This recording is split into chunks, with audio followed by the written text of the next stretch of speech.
Hi guys, welcome to क्या भूत होते हैं। एक इम्पॉर्टेंट अपडेट थी यक्षिणी सीरीज़ के बारे में जो मैं आपको देना चाहता था। वो अपडेट ये थी कि यक्षिणी ये जो स्टोरी लाइन है ये इसी एपिसोड पे ख़त्म हो गई है प्रतिलिपि में। इसके आगे ना तो इसका कोई सेकंड सीज़न आया है और ना ही इसके आगे कोई और एपिसोड्स हैं। ये 2020 की है और 3 साल से कुछ नहीं आया है। And I am also very sure कि आगे भी कुछ नहीं आएगा।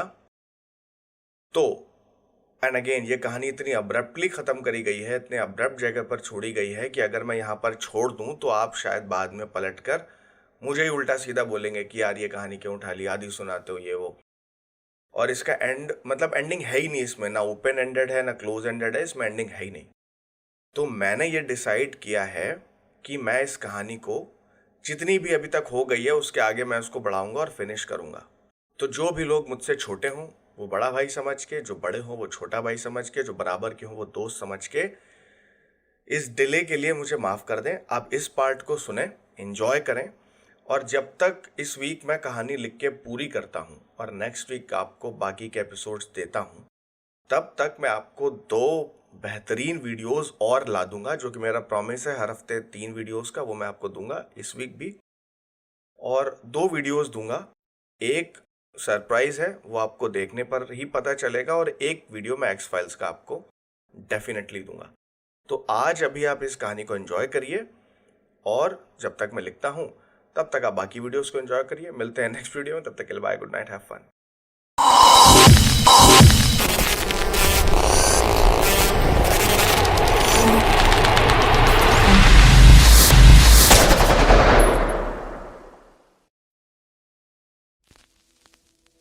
सुबह 9 बजे के अलार्म से जब अर्जुन की नींद खुली तो उसने पाया कि उसके पैरों में एक पीली रंग की चमक सी थी।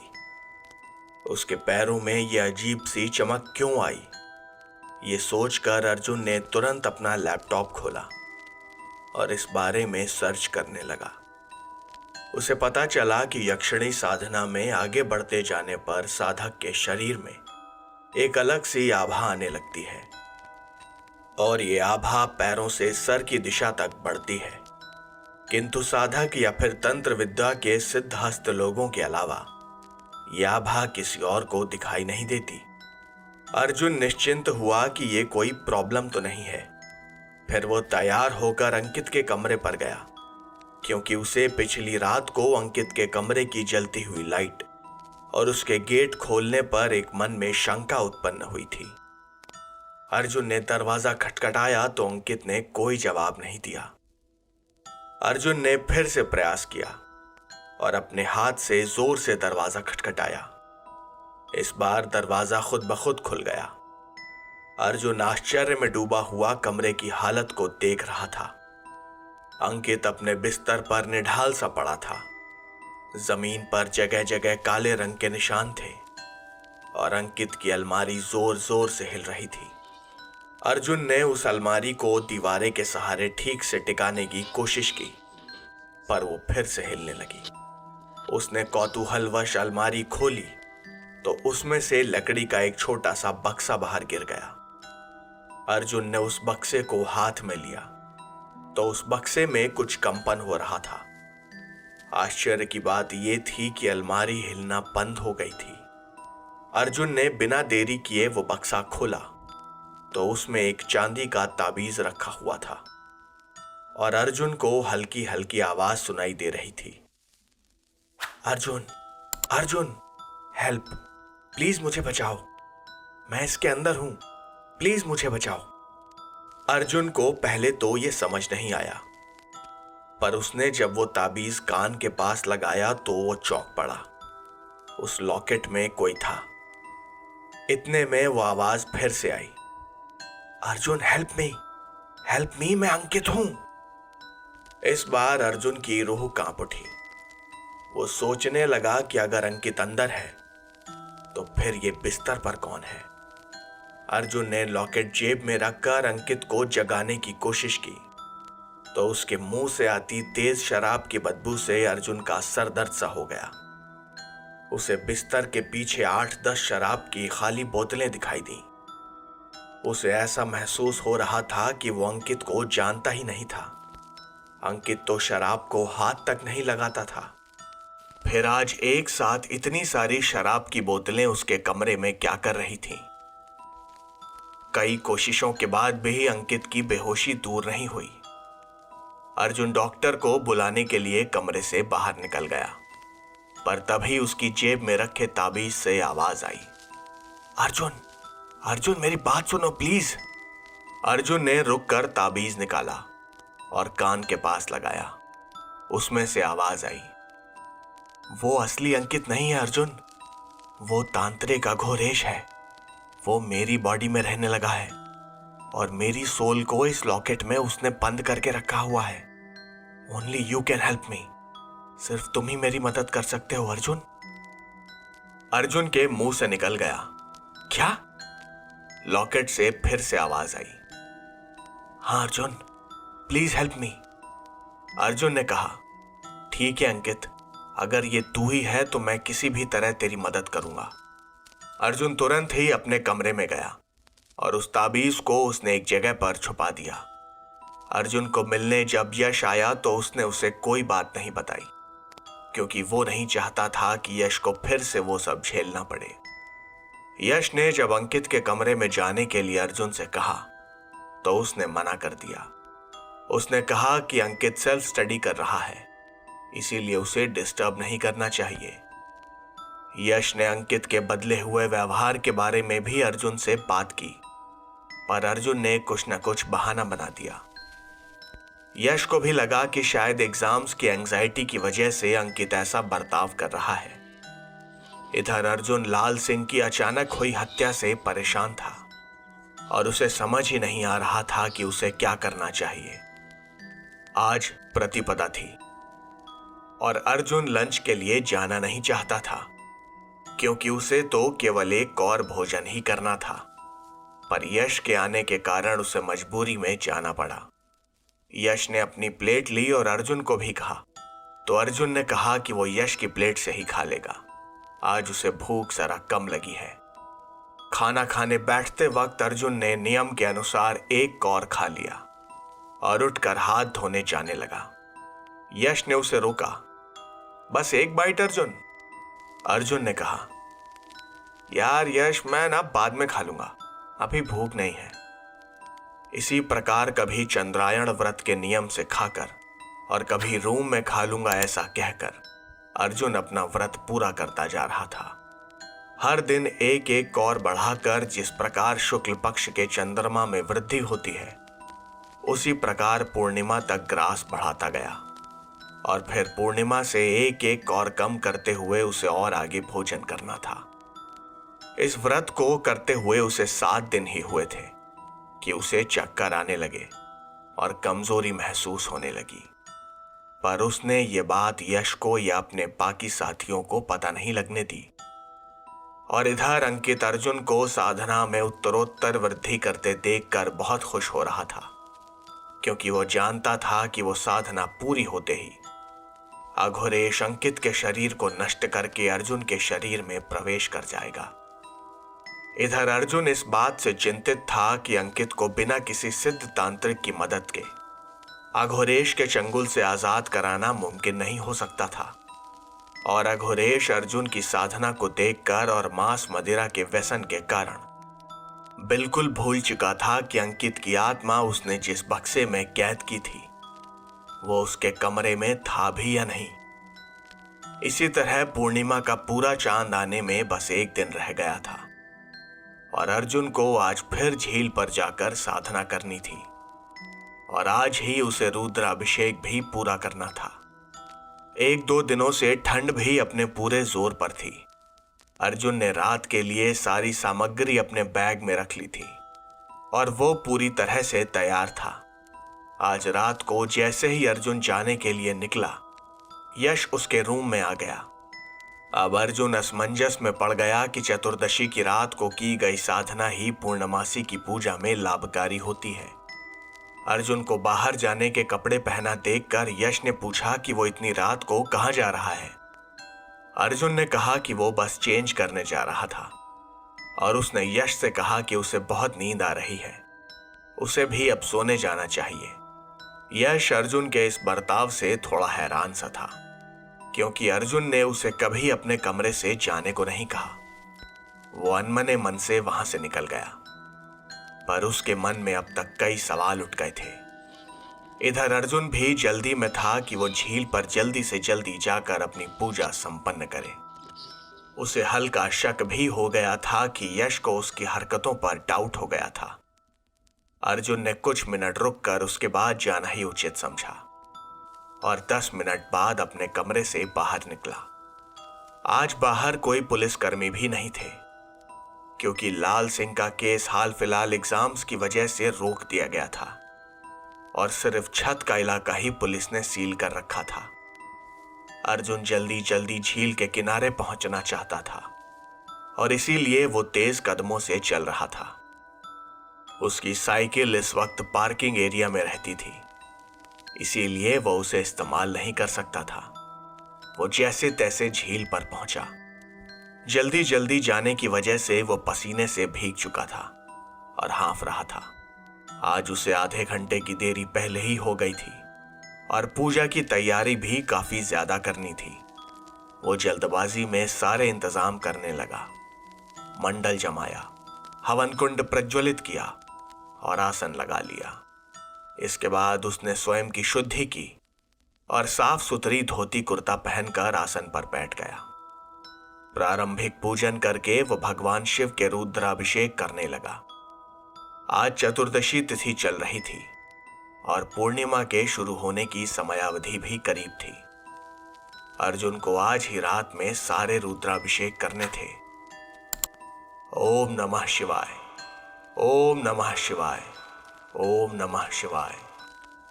ये मंत्र ध्वनियां उस सुरम्य झील के किनारे गुंजायमान हो रही थीं।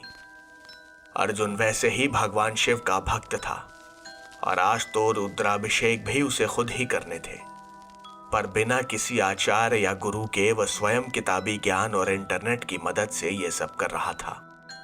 अभी तक तो सारा पूजा पाठ और साधना बिल्कुल सही जा रही थी। रुद्राभिषेक के बाद उसे 51,000 महामृत्युंजय मंत्र जाप भी करना था, जो कि उसने आज ही हवन कुंड में आहुतियां देकर शुरू कर दिया था। उसे पता था कि अब हर रात उसे पूरी पूरी रात साधना करनी होगी, तभी वो इस साधना के लिए किए जाने वाले जाप और मंत्रों का पूरा पाठ कर पाएगा। और आज ही रात में उसने 11,000 महामृत्युंजय जाप कर लिया था और पूर्णिमा की तिथि भी प्रारंभ हो गई थी। ओम त्र्यंबकम यजामहे सुगंधिम पुष्टिवर्धनम उर्वारुकमिव बंधनान मृत्योर्मुक्षीयमामृतात्। महामृत्युंजय मंत्र बोलकर अर्जुन के मुखमंडल का तेज बढ़ता जाता था। जैसे जैसे वो साधना के नए आयामों को पा रहा था, वैसे वैसे ही वो एक तेजस्वी अर्जुन में बदलता जा रहा था। सुबह के 5 बजने वाले थे। अर्जुन ने अपनी साधना को पूरा करके अपना बैग पैक किया और हॉस्टल आ गया। यदि वो और ज्यादा देर करता तो सूरज निकल आता। वो बिल्कुल ठीक समय पर हॉस्टल में दाखिल हुआ। जो कि उसके सामने वाले कमरे में रहता था, उसका बाहर निकलना हुआ। कौस्तुभ ने अर्जुन को इस समय बैग के साथ देखकर पूछा, अर्जुन, सुबह सुबह कहीं से आ रहे हो क्या? सकपकाया हुआ सा अर्जुन बोला, कौस्तुभ, अरे वो मैं सुबह सुबह मॉर्निंग वॉक पर गया था यार। कौस्तुभ ने कहा, व्हाट अ जोक यार, बैग के साथ कौन वॉक पर जाता है? अर्जुन ने हंसने का नाटक किया और बोला, वो वाटर बॉटल और मैं कुछ स्नैक्स अपने साथ ले गया था यार। कौस्तुभ ने कहा, जस्ट चिल यार, कॉलेज में कितने लोगों की गर्लफ्रेंड्स हैं, डोंट वरी। कौस्तुभ हंसता हुआ अपने कमरे में चला गया। अर्जुन ने राहत की सांस ली। उसे पता था कि यक्षिणी साधना का यह नियम है कि इसके बारे में किसी को पता नहीं चलना चाहिए। इसमें साधना के दौरान किसी व्यवधान से साधक को खतरा हो सकता है। अर्जुन कमरे में जाकर बैग को एक साइड में रखकर लेट जाता है और अंकित के बारे में सोचने लगता है। उसे लगता है कि अघोरेश का मकसद यश से जुड़ा हुआ है। जबकि वो ये नहीं जानता कि अघोरेश तो उसकी साधना पूरी होने पर उससे मिलने वाले फल के कारण उसके पीछे पड़ा है। अर्जुन की आंख लग जाती है और सुबह गेट के बाहर हुई हलचल से उसकी आंख खुलती है। जैसे ही उसने गेट खोला तो पुलिस बाहर खड़ी हुई थी। वो कौस्तुभ से पूछताछ कर रही थी। कौस्तुभ उनके सवालों के जवाब दे रहा था। तभी कौस्तुभ के बगल वाले कमरे का लड़का लकी पुलिस को अर्जुन की तरफ इशारा करके कहता है, कल रात को यही छुपकर कहीं जा रहा था, मैंने देखा था इसको। अर्जुन को बिल्कुल अंदाजा नहीं था कि सारे हॉस्टल से बचकर छुपकर जाते वक्त ये लकी उसे देख लेगा। पुलिस इंस्पेक्टर ने अर्जुन को शक भरी नजरों से देखा।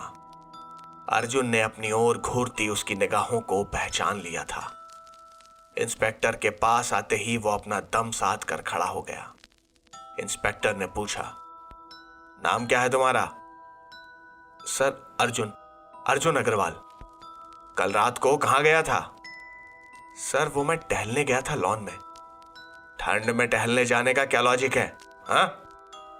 वो सर, लाल सिंह के मरने में किसका हाथ है? अगर तेरा हुआ तो? इंस्पेक्टर ने अपना हाथ अर्जुन के कंधे पर रख दिया। अर्जुन की जान उसके मुंह में आ गई थी। इतने में अंकित भी वहां आ गया था। उसने देखा कि सब लोग अर्जुन पर शक कर रहे हैं। अंकित ने लकी को घूरा। पुलिस इंस्पेक्टर ने अर्जुन के कॉलर को पकड़कर पीछे धकेला और कहा, अगर कोई भी स्टूडेंट इसमें इन्वॉल्व निकला तो उसकी जिंदगी तबाह कर दूंगा, समझे? ये कहकर वो वहां से चला गया। अर्जुन भी अपने कमरे में चला गया, बिना ये जाने कि अंकित को सारा मामला पता चल गया था। दोपहर के 1 बजे का समय था। सारे स्टूडेंट्स मेस में लंच करने गए थे। लकी अपने कमरे में ही था और मेस से जल्दी लंच करके आ गया था। जैसे ही वो कमरे में गया, किसी ने पीछे से लोहे की चेन डालकर उसे खींच लिया और फिर चेन को 3-4 बार घुमाकर उसके गले को जकड़ लिया। लकी वहीं ढेर हो गया। ये कोई और नहीं, अंकित था। अपने कमरे में वापस आते ही उसने चेन को तंत्र विद्या से अदृश्य कर दिया। जब मेस से सारे लड़के हॉस्टल वापस आए तो कौस्तुभ ने लकी के कमरे के दरवाजे पर खून के निशान देखे। कौस्तुभ ने जब गेट खोला तो वो चिल्लाया। उसकी आवाज सुनकर चौकीदार और बाकी स्टूडेंट्स भी आ गए। तुरंत ही पुलिस को इन्फॉर्म किया गया। पुलिस ने जांच के लिए पूरा एरिया सील कर दिया। कॉलेज कैंपस में एक के बाद एक हुई कई मौतों से अब तक स्टूडेंट्स और लेक्चरर्स काफी सहम गए थे। इधर लकी का कत्ल हो जाने के बाद अर्जुन और यश भी हैरान थे। अर्जुन को समझ नहीं आ रहा था कि यह सब कौन और क्यों कर रहा है। वो भी जब से उसने साधना शुरू की है तब से। पुलिस की नजरें भी अब अर्जुन पर थीं और अर्जुन हर रात साधना के लिए झील पर नहीं जा सकता था। उसने आज रात की साधना पुलिस के पहरे को देखते हुए हॉस्टल से ही करने की सोची। रात में अर्जुन तुरंत ही अपने कमरे में आ गया। उसने यश को यह कहकर भेज दिया कि पुलिस अभी जांच कर रही है और यश के साथ रहने पर उनका यह शक उस पर भी हो सकता है। यश ने अर्जुन को समझाने की काफी कोशिश की, पर अर्जुन ने उसे साफ मना कर दिया कि वो उससे दूर ही रहे। यश भी अर्जुन की बात मानकर और अपने परिवार की खराब हालत को समझते हुए वहां से चला गया। अब अर्जुन ने अपने कमरे में ही पूरा मंडल बनाया। वहीं सारी पूजा सामग्री जमाई और आसन लगाकर बाकी बचा हुआ रुद्राभिषेक करने लगा। इसी तरह 3-4 दिनों में अर्जुन ने पूरे महामृत्युंजय जप को कर लिया था। उसके बाद इसी प्रकार से उसे कुबेर यंत्र जप करना था। अर्जुन ने वो भी कमरे में ही किया। इस सब में अच्छी बात यह थी कि पुलिस के डर की वजह से कॉरिडोर में कोई नहीं फटकता था। आज अर्जुन के मंत्र जप पूर्ण होने की आखिरी रात थी। इसके बाद भगवान शिव की आज्ञा के पश्चात ही वो अपनी पूजा विधि को जारी रख सकता था। अर्जुन पूरे तन मन से यह साधना कर रहा था, वो भी बिना किसी गलत मकसद के।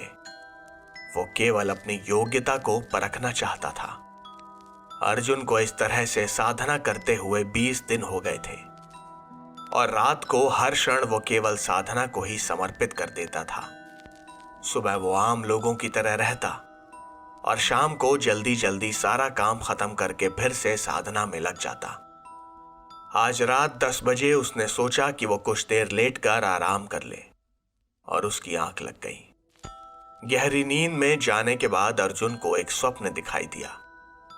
वो बादलों के समूह के बीच से चला जा रहा था और जाते जाते सुंदर सफेद बर्फ के पहाड़ों के बीच वो जा पहुंचा। उन श्वेत हिमाच्छादित पहाड़ों की छटा देखते ही बनती थी। वहां से ओमकार शब्द की अविरल ध्वनि और शंखनाद का स्वर आने लगा। अर्जुन आगे बढ़ता जा रहा था। बर्फ से घिरे उस मनोरम वातावरण में प्रकृति की अपार सुंदरता समाहित थी। ऊंचे से पहाड़ पर उसने देखा कि स्वयं कैलाश के निवासी भगवान भोलेनाथ वहां विराजमान है। उनके दाईं ओर उनका त्रिशूल और उसमें बंधा हुआ डमरू है। और तब अर्जुन को ज्ञात हुआ कि वो कैलाश शिखर पर है। रुद्र भगवान साक्षात सामने देखकर अर्जुन ने उन्हें साष्टांग प्रणाम किया। भोलेनाथ की जय जयकार से गुंजायमान कैलाश पर अर्जुन को सबसे सुखद प्रतीत हो रहा था। प्रणाम करते ही महादेव ने खुद उससे कहा, उठो वत्स, मैं तुम्हारे किए हुए पूजन और समर्पण से अत्यंत प्रसन्न हूं। मांगो, क्या वर मांगते हो? अर्जुन ने कहा, प्रभु आप निराकार हैं, आदि देव हैं। आप सब जानते हैं, मैं तो एक तुच्छ सा बालक हूं। भगवान ने कहा, जाओ, तुम्हें यक्षिणी साधना संपन्न करने और सिद्धि प्राप्त करने का अभीष्ट वरदान देता हूं। किंतु याद रहे, अगर अपनी सिद्धियों और शक्ति का किसी भी क्षण तुमने दुरुपयोग किया तो उसी क्षण से तुम्हारे माथे पर मेरा हाथ नहीं रहेगा और उसके भयानक दुष्परिणाम होंगे। अर्जुन ने कहा, जी भगवान, मैं आपको वचन देता हूं कि मैं अपनी सिद्धि का दुरुपयोग नहीं करूंगा। आपका कोटि कोटि आभार। और भगवान शिव ने वरमुद्रा में अर्जुन को आशीर्वाद प्रदान किया। इसी वक्त अर्जुन का स्वप्न टूट गया। वह उठा तो उसे बड़ा अलौकिक आभास हुआ। उसे खुशी हुई कि भगवान शिव ने उसे साक्षात दर्शन दिए हैं और वो साधना को उत्तरोत्तर जारी रख सकता है। रात के 11 बज रहे थे। अर्जुन ने बिना देरी किए कमरे में ही सारी पूजा संबंधी तैयारियां की। आज कृष्ण पक्ष प्रदोष तिथि थी। आज के पावन दिन भोलेनाथ ने उसे आज्ञा प्रदान की थी। अर्जुन ने पुनः शिवजी का स्मरण कर आसन जमाया और शुद्ध ही करके पवित्रीकरण किया। उसने श्वेत वस्त्र धारण किए और फिर से यक्षिणी साधना की दिशा में एक कदम बढ़ा दिया। उसने पढ़ रखा था कि उसे कनकावती यक्षिणी की साधना करनी है और उसी प्रकार उसने मंत्र जाप शुरू किया।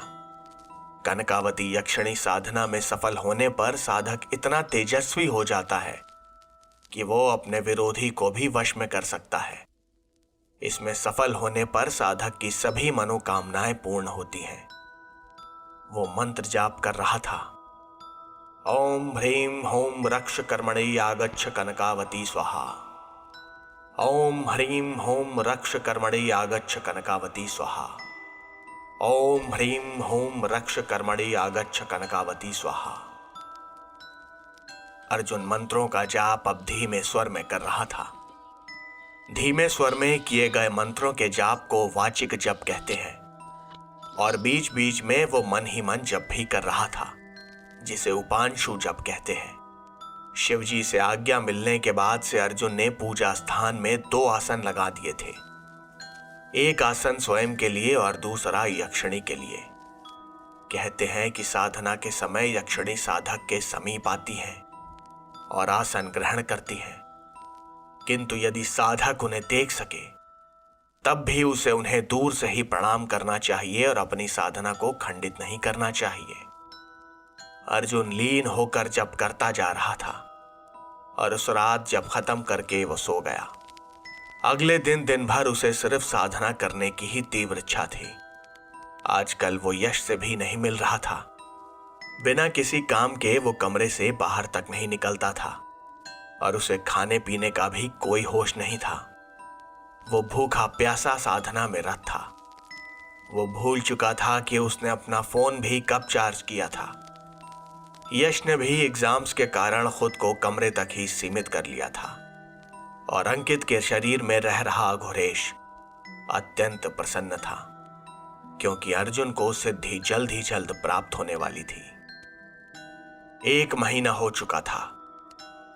आज रात को अर्जुन ने सोचा कि झील के किनारे जाकर ही साधना को संपूर्ण किया जाए। वो रात को 10:30-11 के आसपास अच्छे से देख परख कर कमरे से बाहर निकला और तबे पैर झील के किनारे जा पहुंचा। आज ठंड होने के बावजूद भी उसे महसूस नहीं हो रही थी। यह सब उसकी साधना का ही परिणाम था।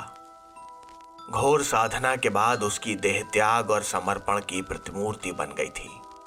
वो वट वृक्ष के नीचे सब सामान जमा करके इत्र का छिड़काव करके आसन लगाकर बैठ गया। उसने लोभान और सुगंधित धूप जलाई और फिर दूसरा आसन लगाया, हवन कुंड जलाया और स्वयं की शुद्धि की और शांति पाठ किया। फिर बैठकर मंत्रोच्चारण करने लगा।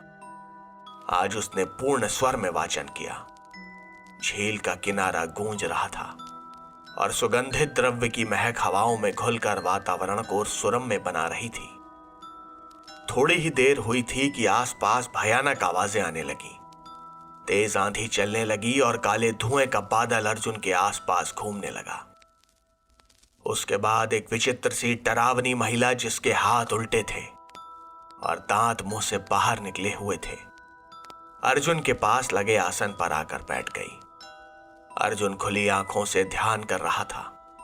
वो थोड़ा विस्मित हुआ, परंतु अपनी साधना में लगा रहा। उसने पढ़ रखा था कि साधना के दौरान कई प्रकार की बाधाएं आती हैं और डराकर साधक को भी पद से विमुख किया जाता है। इसीलिए बिना प्रभावित हुए वो अपनी साधना में ध्यान केंद्रित करके लगा रहा। पर कुछ देर बाद ही माहौल सामान्य हो गया। अब एक अति सुंदर नवयौवना स्त्री नृत्य मुद्रा में अर्जुन के सामने प्रस्तुत हुई।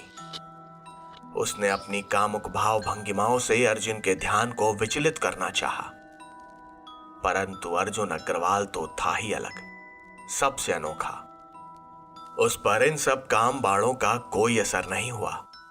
वो बस अपने मंत्रोच्चार में लगा हुआ था। कुछ देर बाद वो सुंदर स्त्री अर्जुन के पास आसन पर बैठी हुई थी। अर्जुन ने बिना विचलित हुए दूर से सर झुकाकर उसे प्रणाम किया।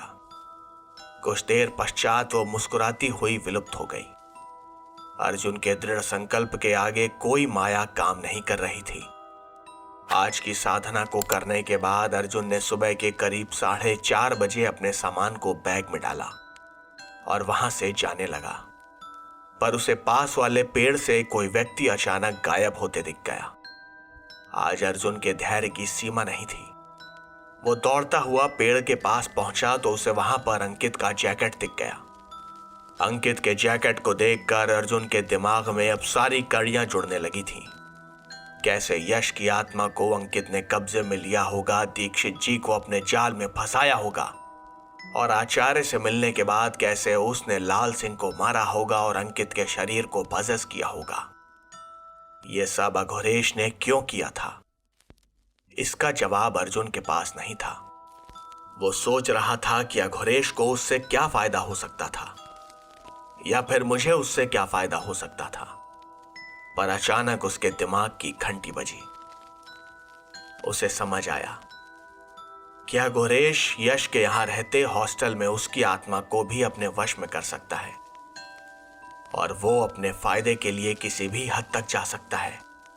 उसने पहले से ही हम सब पर नजर रखी हुई है, तो कहीं वो मेरी साधना के पूरा होने का इंतजार तो नहीं कर रहा। ये सारे सवाल अर्जुन के मन को घेरे हुए थे और वो सड़क पर धीरे धीरे चलता जा रहा था। इतने में हॉस्टल आ गया। अर्जुन जल्दी से अपने कमरे में पहुंचा और अंकित जिस बक्से में बंद था उसे बाहर निकाला। वो सोच रहा था कि अंकित की आत्मा को सिर्फ अघोरेश ही बाहर निकाल सकता था। उसे जल्द से जल्द कुछ करना होगा। वो अपने बैग को एक तरफ फेंक कर अंकित के कमरे की तरफ दौड़ा और उसने तेजी से दरवाजा खटखटाया। वो बोला, open the door, come on, दरवाजा खोलो अंकित। दरवाजा खुला और सामने अंकित खड़ा था। उसने कहा, क्यों दरवाजा खटखटाकर परेशान कर रहे हो? क्या काम है? बनो मत अंकित उर्फ अघोरेश। अर्जुन, क्या बोल रहे हो? वैसे अघोरेश नाम बुरा नहीं है, और फिर जो नाम है वही बोलना सही है ना? क्यों? ये कहते ही दरवाजा खुद ब खुद बंद हो गया और अंदर से आवाज आई, समझदार हो तभी इतने त्याग कर पाए हो। महान तांत्रिक अघोरेश को आखिर तुमने पहचान ही लिया। अति उत्तम अर्जुन अग्रवाल, वाह। अर्जुन ने कहा, काम की बात करो, अंकित के शरीर में क्यों रह रहे हो? धैर्य सफलता की पहली सीढ़ी है अर्जुन। नाम के अनुरूप सीधा मछली की आंख पर निशाना साधना चाहते हो? साधना कर रहे हो या यक्षिणी को प्राप्त करना चाहते हो? हाँ तो तुम्हें उससे क्या मतलब है? धैर्य रखो और साधना पूर्ण करो। क्रोध सब कुछ नष्ट कर देता है। साधना पूर्ण होने के बाद ही सिद्धि प्राप्त होगी ना। अंकित का शरीर जल्दी से आजाद करो। कर दूंगा। इतनी व्यग्रता अच्छी नहीं अर्जुन अग्रवाल। पहले मेरा काम करो, फिर अंकित को मैं मुक्त कर दूंगा और उसे पहले जैसा बना दूंगा। कैसा काम? जब साधना पूर्ण होने के पश्चात यक्षिणी सिद्ध हो जाएगी, तब मैं तुम्हारी साधना के फल को पालूंगा। तेरे उस मित्र यश के कारण मेरी अधूरी रह गई साधना को मैं तेरी साधना से प्राप्त करूंगा, और फिर हमेशा के लिए महान सिद्ध तांत्रिक अघोरेश का नाम इतिहास में अमर हो जाएगा। ठीक है, जो चाहिए मिलेगा तुम्हें, लेकिन याद रहे, अंकित को कुछ हुआ तो तू बचेगा नहीं अघोरेश। यह कहकर अर्जुन कमरे से बाहर निकल गया। अर्जुन को अंकित के शरीर में रह रहे अघोरेश के गलत इरादों का भान हो चुका था, पर अंकित को बचाने का एकमात्र यही विकल्प नजर आ रहा था उसे। अर्जुन अपने कमरे में जाकर गहन चिंतन में डूब गया। वो सोच रहा था, क्या मैं ये साधना करके ठीक कर रहा हूं? क्या मेरी साधना के पूरा होने पर अघोरेश मेरी सिद्धि का दुरुपयोग करेगा? क्या करूं? क्या मुझे ये साधना रोक देनी चाहिए? नहीं, नहीं, नहीं। मैंने बहुत मेहनत की है। इतने पास पहुंचकर मैं अपने टारगेट को यूं ही नहीं छोड़ सकता। मैं अर्जुन अग्रवाल हूं। मैं कुछ भी कर सकता हूं। मैं इस साधना को पूरा करूंगा और अंकित को भी बचाऊंगा। ये सुबह के 6 बजे का समय था। अर्जुन अभी तक सोया नहीं था। उसके फोन पर उसकी मां सुचित्रा ने कॉल किया। मां का फोन देखकर अर्जुन थोड़ा परेशान हुआ। उसने फोन रिसीव किया। हेलो मां। अर्जुन, अर्जुन मेरे बेटे, कैसा है तू? कितने दिनों से कोई फोन नहीं। मां की याद नहीं आती क्या? मां, वो एग्जाम्स की वजह से फोन का ध्यान ही नहीं रहता। वैसे मैं ठीक हूं, आप मेरी चिंता मत करो। पापा कैसे हैं? और ऐशा, वो ठीक है? सब अच्छे हैं, बस तुझे मिस करते हैं हमेशा की तरह। और ऐशा भी अच्छी है। छुट्टियों पर तेरे आने का वेट कर रहे हैं हम। एग्जाम्स खत्म करके जल्दी आता हूं मां। I love you. हाँ, लव यू टू बेटा। मां, मैं रखता हूं। Take care. इसके बाद फोन कट जाता है। अर्जुन सोचता है कि साधना में लगने के बाद से परिवार को पीछे छोड़ दिया है उसने। वो बिस्तर पर लेट जाता है और कुछ देर सोने की कोशिश करता है। इधर सुचित्रा का मन कुछ अशांत सा हो गया था। वो सोच रही थी कि अर्जुन के साथ सब कुछ ठीक तो चल रहा होगा ना, आखिर मां का मन है। वो सोचती है कि छुट्टियों में घर तो वो आएगा ही, पर उसे नहीं पता कि बेटा तो यक्षिणी साधना में ऐसा विलीन हुआ है कि उसे किसी चीज का कोई ध्यान नहीं। आज का यह दिन अर्जुन को बहुत लंबा लग रहा था। वो गुमसुम सा कॉरिडोर से नीचे जाने वाली सीढ़ियों से उतर रहा था। रास्ते में यश ने उसे देखा तो उसे अर्जुन काफी उदास और डल सा महसूस हुआ। यश को अर्जुन के चेहरे और शरीर पर कमजोरी का आभास दिख रहा था। उसने कहा, अर्जुन, अर्जुन। हाँ यश, कैसा है यार तू? मैं बिल्कुल ठीक हूं, बट तू ठीक नहीं लगता। तेरा चेहरा इतना उदास और मुरझाया हुआ सा क्यों है? तुझे कमजोरी है क्या? सब कुछ ठीक है? हाँ यार यश, मैं ठीक हूं, बस एग्जाम्स की वजह से थोड़ी टेंशन है। वाह, ये नया चुटकुला है। अर्जुन अग्रवाल को एग्जाम्स की टेंशन है। अबे यश छोड़ ना यार, मैं ठीक हूं। चल अभी मेरे साथ चल। ये कहकर यश उसका हाथ पकड़कर अपने कमरे में ले जाता है। अर्जुन उससे कहता है कि उसे आराम की जरूरत है, पर यश उसे कुछ नहीं कहता। यश के कमरे में कदम रखते ही एक तेज खुशबू की महक पूरे कमरे में उसे आने लगी थी। वो दोनों हैरान थे कि इतनी अच्छी सुगंध कहां से और कैसे आने लगी। यश ने कोई परफ्यूम या डियो नहीं लगाया था। उन दोनों को अंदाजा भी नहीं था कि आचार्य की दी हुई पोटली ही इस खुशबू का स्रोत थी। अर्जुन ने यश से जाने को कहा तो यश बोला कि उसे कुछ देर यहीं रुकना चाहिए, थोड़ा आराम कर ले और कुछ बातें करे, इससे उसे अच्छा महसूस होगा। अपने कमरे में बंद रहने से वो बीमार सा हो गया है। अर्जुन ने बात टालते हुए कुछ काम होने का कहा और बाय कहकर वहां से निकलने लगा। यश ने उसे किसी भी तरह की मदद के लिए आश्वस्त किया। अर्जुन अपने कमरे में आ गया। आज रात अर्जुन ने बाहर जाने की बजाय कमरे में ही साधना करने की सोची। सारा सेटअप तैयार करके और पूजा सामग्री जमा कर अर्जुन ने मंडल बनाया और 2 आसन लगाए। उसके मन में अंकित का ख्याल था। अघोरेश एक बुरा तांत्रिक था जो अपने स्वार्थ के लिए किसी निर्दोष की भी जान ले सकता था। वो सोच रहा था कि उसे क्या करना चाहिए। आज उसने अपना जाप शुरू किया और ध्यान भी लगाया, पर 3 घंटे के बाद उसने साधना को विराम दे दिया और सारा सामान एक जगह पर रखकर वो सोने चला गया।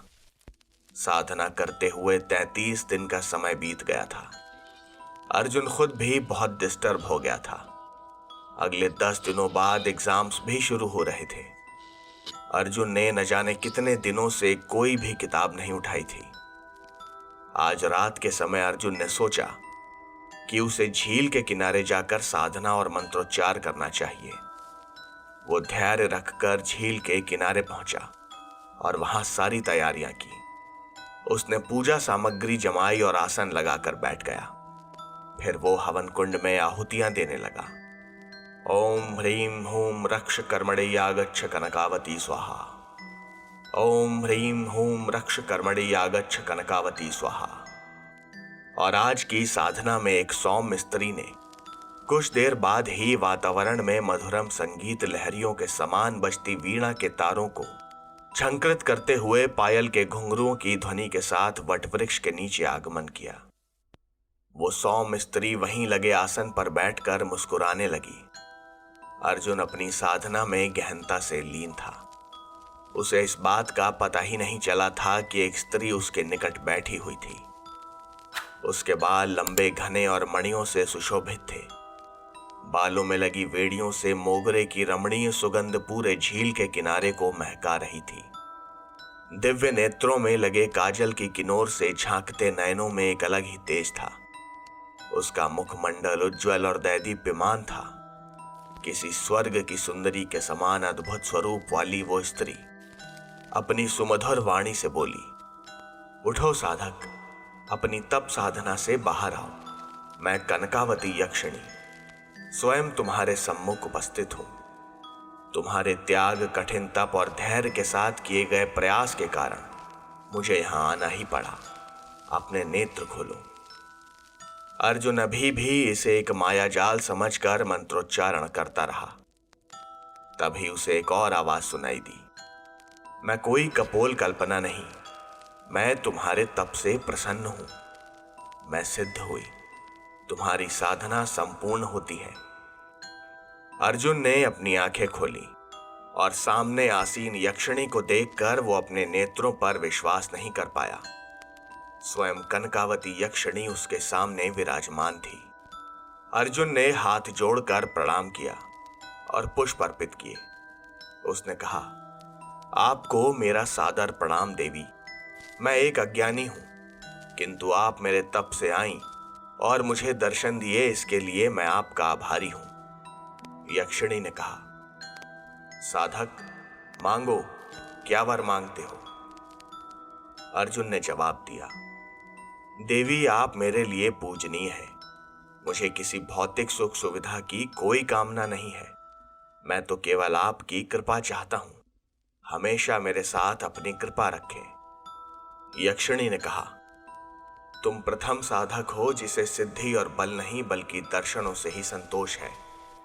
मैं तुमसे अत्यंत प्रसन्न हुई। आज से मेरे स्मरण मात्र से मैं तुम्हारे सम्मुख प्रस्तुत होने का वर देती हूं। जब भी तुम्हें तुम्हारे शत्रुओं को परास्त करना होगा या वशीकरण करना होगा, मेरे इस मंत्र का स्मरण मात्र ही तुम्हारे कार्य को पूरा कर देगा। अर्जुन ने कहा, जी देवी, आपको कोटि कोटि धन्यवाद। कनकावती यक्षिणी अर्जुन को वरदान देकर पुनः आलोप हो गई। अघोरेश अगले ही पल अर्जुन के सामने था। वो अर्जुन से बोला कि उसे तुरंत इसकी सिद्धि और यक्षिणी आगमन मंत्र सौंप दे। अर्जुन ने अघोरेश से अंकित का शरीर छोड़ने को कहा, लेकिन अघोरेश था कि वो अड़ गया। किसी भी हाल में वो तुरंत ही यक्षिणी सिद्धि प्राप्त करके एक सिद्ध तांत्रिक बनना चाहता था। उसने आंखें बंद करके तंत्र मारक शक्ति का प्रयोग करना चाहा, किंतु अर्जुन ने तुरंत ही कनकावती यक्षिणी का स्मरण किया और देखते ही देखते अर्जुन ने अघोरेश को एक जोर का धक्का मारा और एक ही हाथ से पकड़कर हवा में उछाल दिया। अघोरेश ने फिर से अपने हाथ को शक्ति प्रयोग के लिए उठाया और इसके साथ ही अर्जुन के ललाट से निकले शक्ति पुंज से अघोरेश की शक्ति टकराई और एक बिजली सी कौंधी। अगले ही पल अघोरेश जमीन पर गिर पड़ा था। कितना भी बड़ा तांत्रिक क्यों न हो, किसी यक्षिणी सिद्ध मनुष्य से कैसे जीत सकता था। अर्जुन ने अपने हाथ को जैसे ही हवा में उठाया तो एक लकड़ी का बना हुआ खंजर उसके हाथ में आ गया था। अर्जुन ने खुद के ऊपर झपटते अघोरेश के सीने में वो खंजर उतार दिया और अघोरेश की सांसें उखड़ने लगी। वो धरती पर निढाल होकर गिर पड़ा। एक कुटिल तांत्रिक का अंत करने के बाद अर्जुन जैसे ही अपने होश में आया तो उसे समझ आया कि उसने अघोरेश को नहीं बल्कि अपने जिगरी दोस्त अंकित को मार दिया था। उसके हाथ से वो खंजर छूटकर जमीन पर जा गिरा। उस खून को देखकर अर्जुन डर गया था। ये उसने क्या कर दिया था? क्या वो एक खूनी था? उस साधना की सिद्धि के बद में चूर होकर उसने पाप कर दिया था। अर्जुन जमीन पर अंकित के शव के सामने बैठकर पश्चाताप की घोर अग्नि में जलने लगा था। ये उससे क्या हो गया था? उसे अघोरेश को मारना था, ना कि अंकित को। अघोरेश तो बस एक आत्मा थी जो कि अंकित के शरीर में बंद थी। उसका अंत तो हुआ ही नहीं था। अर्जुन की आंखों से आंसू लगातार बह रहे थे। अर्जुन अग्रवाल सब कुछ कर सकता था और उसके इसी घमंड ने आज उसे एक कातिल बना दिया था। काश उसने अपने अति आत्मविश्वास को काबू में रखा होता तो शायद उसका दोस्त आज जिंदा होता। अर्जुन यक्षिणी सिद्ध तो बन गया था, पर अपने ही मित्र की लाश के ऊपर खड़ा होकर उसे अपने आसपास विकट हंसी की ध्वनि सुनाई दे रही थी, जो संभवतः अघोरेश की ही थी।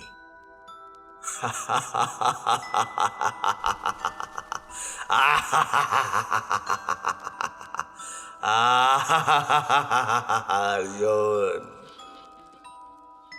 पर अर्जुन पर इस हंसी का कोई फर्क नहीं पड़ रहा था। वो अंकित के बेजान शरीर के पास बैठा रो रहा था। उस वीराने में उसकी आंखों से बहते आंसुओं की वजह से और भी मनहूसियत फैल गई थी। अघोरेश की आत्मा भी अभी वहां से चली गई थी। उसे लगा था कि अभी अर्जुन अत्यंत शक्तिशाली है और उससे इस तरह तो सिद्धि हासिल करना मुश्किल होगा, इसीलिए वो जा चुका था। पर अर्जुन, वो क्या करता? अर्जुन को न जाने कौन सी आवाजें सुनाई दे रही थीं कि उसने अपने कान बंद कर लिए और जोर से चिल्लाया, चले जाओ, चले जाओ यहां से, मुझे अकेला छोड़ दो प्लीज प्लीज। कुछ देर बाद अर्जुन उठा और अपना सारा सामान एक बैग में भरकर वहां से जाने लगा। उसका मन उससे लड़ रहा था। अर्जुन के वहां से जाते ही अंकित का शरीर धीरे धीरे हवा में कहीं घुल सा गया और वहां पर हुई साधना का एक एक अवशेष जैसे गायब हो गया था। अर्जुन जा तो रहा था, पर अब वो ये भूल गया था कि वो अपनी साधना या सिद्धि से जो भी अच्छा बुरा करेगा, इसका प्रभाव उस पर भी होगा, क्योंकि वो भी अब किसी तांत्रिक की तरह यक्षिणी सिद्ध था। वो हॉस्टल के बिल्कुल पास पहुंचने वाला था कि न जाने कहां से एक जंगली सियार उसके सामने आ गया। उसे देखते ही अर्जुन ने अपनी आंखें बंद की और यक्षिणी यागच्छ मंत्र को मन ही मन उच्चारित करने लगा। ऐसा करते ही वो सियार अचानक गायब हो गया। अर्जुन को अपनी शक्ति पर गर्व हो रहा था कि वो कुछ भी कर सकता है। वो हॉस्टल में अपने कमरे में गया और अपना बैग एक तरफ रखकर बिस्तर पर बैठ गया। सुबह तक अंकित की मौत और वो अपराध बोध उसके मन से जाता रहा। सुबह 8-9 बजे के आसपास वो अपने कमरे से बाहर निकला और उसे यश दिखाई दिया। अर्जुन के चेहरे पर एक अद्भुत चमक और तेज था। आज यश को अर्जुन बहुत ऊर्जावान महसूस हो रहा था। अर्जुन ने यश को देखा तो उसे अपनी तरफ इशारे से बुलाया। यश ने कहा कि क्या बात है, वो बड़ा एनर्जेटिक लग रहा है। अर्जुन ये सब सुनकर अच्छा महसूस कर रहा था। वो यश के साथ वहीं हॉस्टल में घूमने लगा। उसे ये भी लगने लगा था कि वो अलौकिक शक्तियों के प्रयोग से अब कुछ भी कर सकता है। यश ने उसे बताया कि उसने अपना सिलेबस पूरा कर लिया है। अब एग्जाम्स को बस 3 दिन बचे थे। यह सुनकर अर्जुन जोर जोर से हंसने लगा। यश हैरान हुआ कि वो ऐसा क्यों कर रहा था। अर्जुन ने कहा कि उसे पढ़ने लिखने की कोई जरूरत नहीं है। वो बोला, you know Yash, I am Arjun Agarwal and I can do anything anything. Yash ने कहा, यस आई नो अर्जुन, पर यह तुझे हुआ क्या है? आज यश को पहली बार अर्जुन की आंखों और उसके शब्दों में घमंड की झलक दिखाई दी थी। इसके बाद यश अर्जुन से विदा लेकर अपने कमरे में चला गया।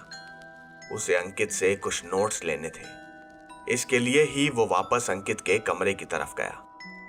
अंकित के गेट को 8-10 बार खटखटाने पर भी उसने नहीं खोला। इस पर उसे चिंता हुई और उसने सोचा कि इसके बारे में अर्जुन को बताना चाहिए। वो दौड़कर अर्जुन के पास गया और कहा, अर्जुन, अंकित गेट नहीं खोल रहा यार, प्लीज चलो। ये सुनते ही अर्जुन का चेहरा जैसे बुझ गया। एक घोर उदासी उसके चेहरे पर छा गई। यश ने उसे झिझोड़ा और उसका हाथ पकड़कर अंकित के कमरे के बाहर ले गया। अर्जुन का मन कर रहा था कि वो यश को सब कुछ सच सच बता दे कि उसी ने अंकित की जान ली है। यश ने दरवाजा तोड़ने की कोशिश की, मगर अर्जुन वो जैसे मूर्ति की तरह खड़ा रहा। थोड़ी देर में दरवाजे का ताला टूट भी गया, पर अंदर अंकित नहीं था। यश घबरा गया था किसी अनहोनी की आशंका से, क्योंकि अंकित का पूरा कमरा बिखरा हुआ था। सारे कमरे में सामान यहां वहां जमीन पर और बिस्तर पर फैला हुआ था और अंकित का फोन भी वहीं पास में टूटा हुआ पड़ा था। यश ने कहा, यार हमें पुलिस को इन्फॉर्म करना चाहिए, कहीं अंकित को कुछ हो ना गया हो। अर्जुन थोड़ा डर गया था। उसने कहा, पुलिस? पुलिस क्यों यश? अरे अंकित यहीं कहीं होगा यार, हॉस्टल में। अर्जुन डर गया था कि पुलिस उसे ही शक की नजरों से देखेगी और फिर उसका गुनाह साबित होते ही उसे जेल की सलाखों में जाना पड़ेगा। पर यश ने कहा, Arjun, we do not have time, please call the police. Arjun ने बेमन से फोन उठाया और 100 नंबर डायल किया। यश ने फोन उससे लेकर तुरंत पुलिस से कहा हॉस्टल आने के लिए। कुछ ही देर में पुलिस की गाड़ियां हॉस्टल के बाहर थीं। अर्जुन इतना डरा हुआ था कि उसे ठंड के मौसम में भी पसीने आ रहे थे। पुलिस ने यश से अंकित की प्राइमरी पूछताछ की और मिसिंग रिपोर्ट दर्ज की। उसके बाद उन्होंने पूरा कैंपस छान मारा, पर अंकित कहीं नहीं मिला। कांस्टेबल्स बाहर जाकर सड़क तक और उसके आसपास के इलाके में भी ढूंढ आए, मगर उन्हें अंकित का कोई सुराग नहीं मिला। उन्होंने झील के किनारे तक अपनी तलाश की, पर अंकित का कुछ पता नहीं चला। पुलिस इंस्पेक्टर ने अर्जुन के मुंह पर पसीना देखकर उससे पूछा, क्या जानते हो तुम? अंकित कब से गायब है? हाँ?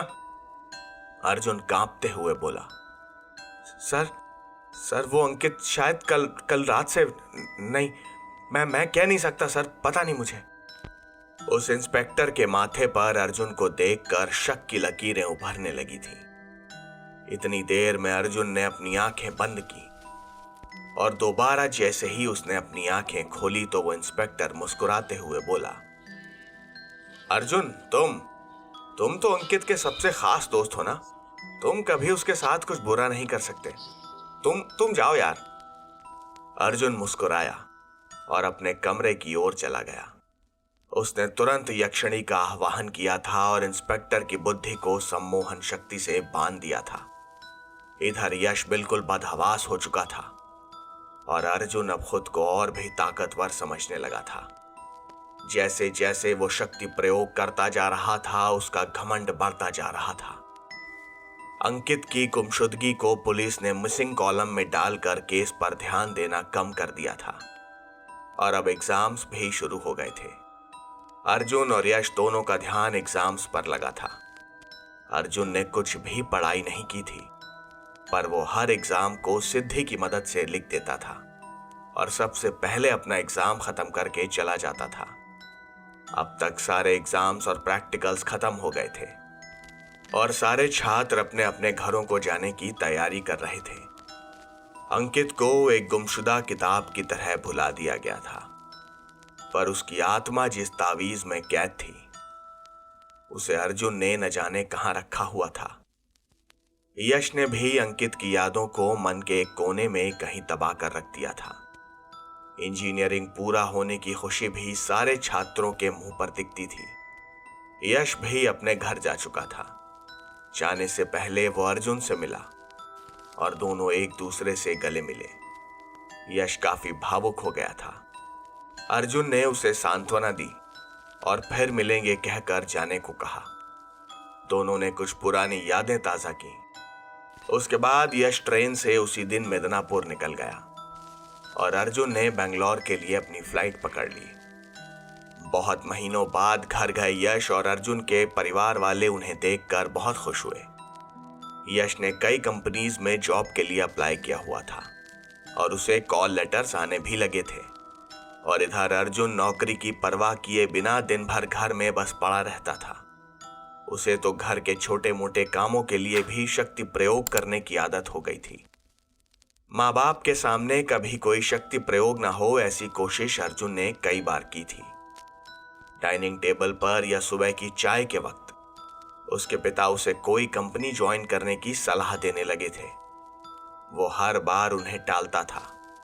उसकी छोटी बहन एशा, वो भी अपने भाई के साथ बातें करने और प्ले स्टेशन पर गेम्स खेलने में लगी रहती थी। एक दिन अर्जुन और एशा की काफी लड़ाई हो गई। एशा ने अर्जुन को टीवी का रिमोट फेंक कर मारा।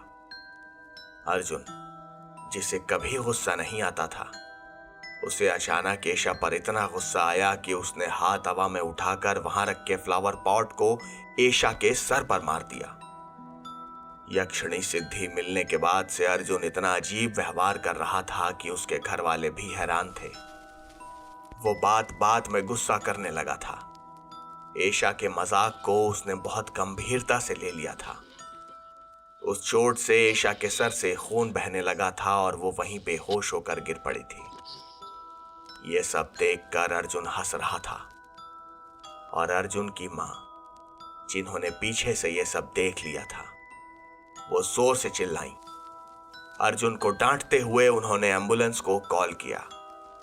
अस्पताल जाने पर पता चला कि एशा को गंभीर चोट आई थी।